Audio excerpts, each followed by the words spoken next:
Salve, salve meus amores, hoje eu trago pra vocês o som do Gustavo, lá do canal Gustavo Sound, e nesse vídeo vamos estar conhecendo um pouquinho dessa bomba sonora que ele tem em casa, e não esqueça de chavear no like, para estar recebendo mais vídeos como este, e roda o vídeo, bora lá. O som do nosso Gustavicho tem um processador de áudio da Expert, essa coisa serve para ele aumentar a força do grave, médio e agudo do jeito que ele preferir, resumindo para dar aquela regulada marota para o som não fica distorcido, é tipo um crossover. E esse lindão aqui é um módulo de potência de 800 watts RMS destinado ao grave, ou seja aquela panela grande com nome Bravox Rave. De resto um módulo de potência Tarps, de 400 watts de potência RMS, para o vocal em geral, e uma fonte de energia FUBA daquelas que usa em PC, e ele não usa bateria, é diretão na tomada, ou seja se a energia acabar e ele tiver com som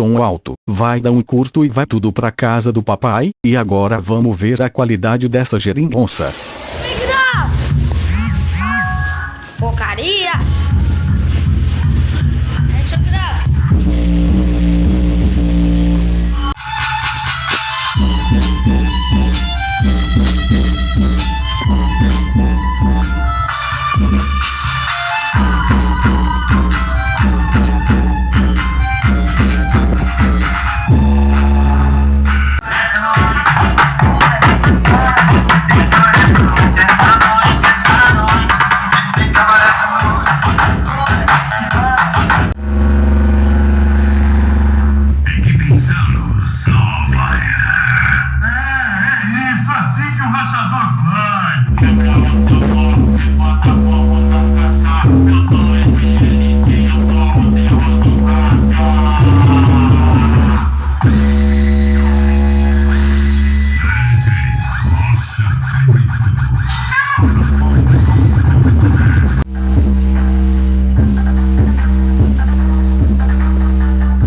E esse vídeo continua lá no canal do Gustavo Sound, link na descrição.